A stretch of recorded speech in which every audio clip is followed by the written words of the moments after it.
Hi AP Theory. Today I'd like to just go over some of our voice recording options for the exam.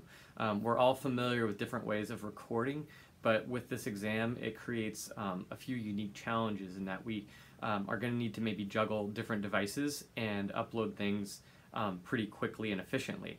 So I want to show you three options at your disposal. These have all been suggested on the AP website, and they have some pluses and minuses and some things to consider. So in this video, first off, I'm going to show you some general considerations and also go over the Voice Memos app for iPhone. And there are some other similar voice memo apps for Android and also for iPhone and iPad. So be sure to watch that first part regardless of what device you use. Secondly, I'm going to show you Garageband and some of the things that don't work so well on Garageband and why I would discourage the use of Garageband personally. And then finally, I'm going to show you Audacity, which is a free platform for Mac or PC in laptop version. So if you think you're going to be taking your test on a laptop, that would be a good way. So let's get started. First off, we'll start with voice memos and some general concerns to think about regardless of whatever app you use. Okay, so first up, let's imagine it's test day. And whatever your device you're going to use, here's what's going to happen. Now, I'm going to suggest, and I might revise this later on, but I'm going to suggest right now that you may want to seriously consider using a mobile device to take the test. Usually I'd be nervous about that, but here's the thing. You've got to upload pictures of your work, and you've also got to upload recordings. So if you're using a laptop to view the test, that means you're also going to have to upload those documents to that laptop and do the test. If you take the whole test on your phone, then you can also have easy access to those photos and audio recordings that you're most likely doing on a smartphone.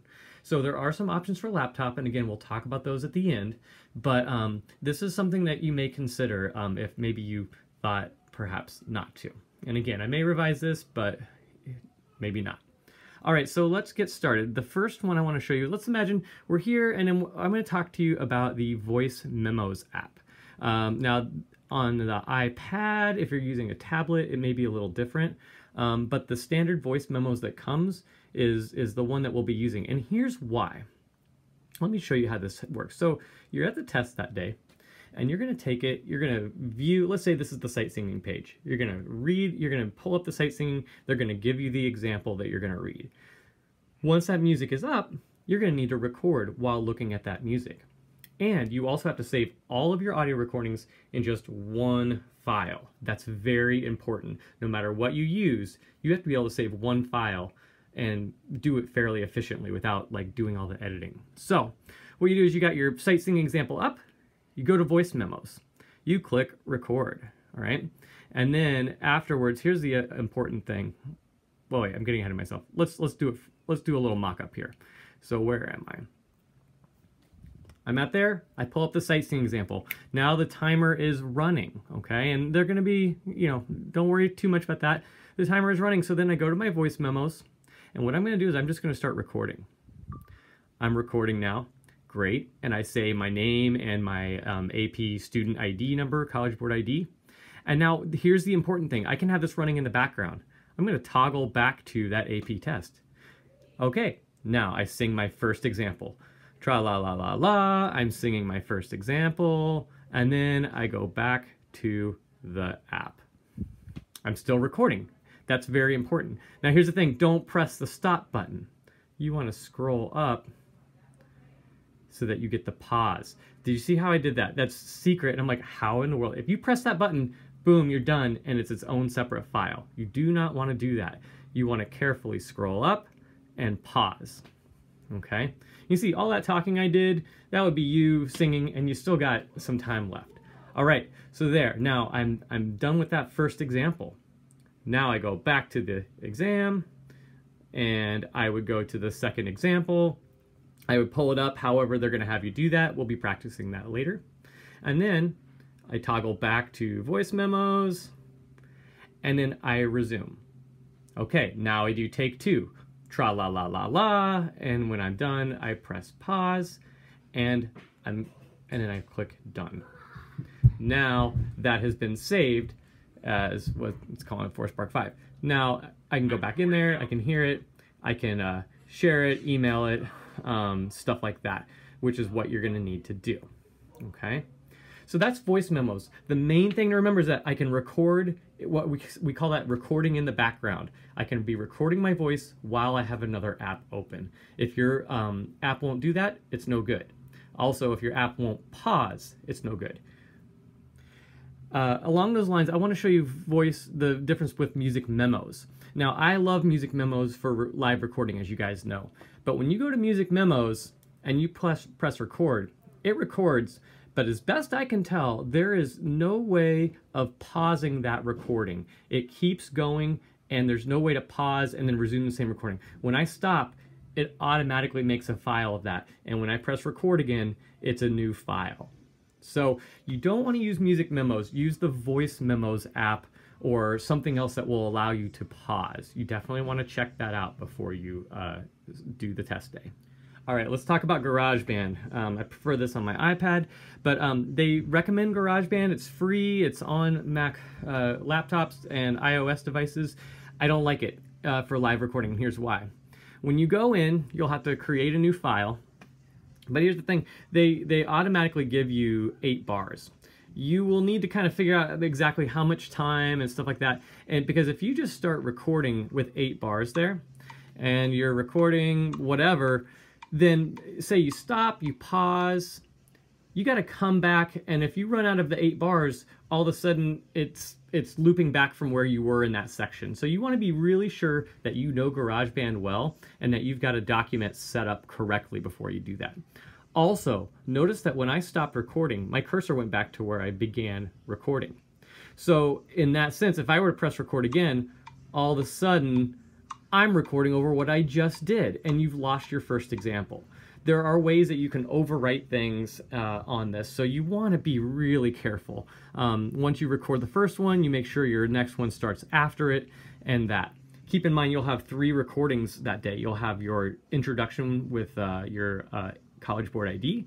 You'll have Sight Singing 1, Sight Singing 2. So you want to be, you can use GarageBand, but I really want to caution you, because that day of the event, you just want something really bomb-proof that's not going to go wrong. Okay, so that's GarageBand. Again, there are better options out there for these particular purposes. Okay, finally, for laptops, now this won't work for Chrome. I'm still scratching my head for a good Chrome option. There are, I understand, some microphone and voice recording apps and extensions. I don't have access to a Chromebook. I'll help you research that. But I just don't know. You know my feelings on Chromebooks in general. Anyway, so this is Audacity, audacityteam.org. It's been around forever. It's great. It's pretty no-nonsense stuff. It actually works very well. Here's the thing to consider about using laptop recording software. Fantastic. I find the ease of use on a laptop reassuring myself. The problem we run into with doing this is that for the photo uploads, you end up having to scan the document on your webcam or something like that, or taking a picture with your mobile device and then having to upload or share it or email it to yourself quickly. Certainly an option, and if you're most comfortable with the software, it may be the option you go with. But if not, then anyway, it's something to consider. With Audacity, it actually works really well with all this pausing and stuff that we do. Here, I'm going to open a new one. And so here's how it works. You've got your basic recording things up here. You want to notice the record button and the pause button. Super important, not the stop button. So what you do is you would click record, and I'm talking, and like first thing you're going to say is your College Board ID number, and then it won't even let you stop there. You go to pause. The cursor stops, and unlike GarageBand that goes back to the beginning, it stays right where you left it. Then when you're ready for Sight Singing 1, you would, pull up that, you would click unpause. You would go to your Sight Singing example, which hopefully doesn't look like that. And then when you come back to Audacity, it has recorded that sample. You pause it. And then, again, when you're ready to go for the last one, you would cue up your music or whatever the test is, go to Audacity, unpause it, you see it recording, and then you just toggle back over, don't stress too much, and do your next sight singing example. Hopefully it's not a box suite.